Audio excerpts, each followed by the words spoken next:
Hi guys, welcome back to my channel. ఈరోజు మనం YouTube ఎలా చేస్తున్నామో చూపిస్తాము. ఫస్ట్ యూట్యూబ్లోకి వెళ్ళాలి. యూట్యూబ్లో ఇలా ఉంటుంది కదా, మీ పేరు ఉంటుంది ఇక్కడ.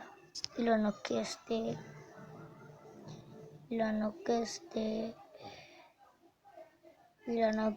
యువర్ ఛానల్ వస్తుంది. ఇలా ఓపెన్ చేయగానే మీకు ఇలా రాదు, వేరేగా వస్తుంది. తర్వాత ఏం చేస్తారంటే మీరు దీంట్లోకి వెళ్ళండి.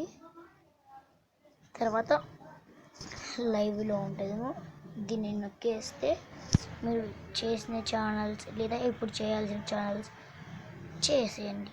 ఓకే, అర్థమైందా? లేకపోతే డిస్క్రిప్షన్లో పంపించండి, లైక్ చేయండి, సబ్స్క్రైబ్ చేయండి.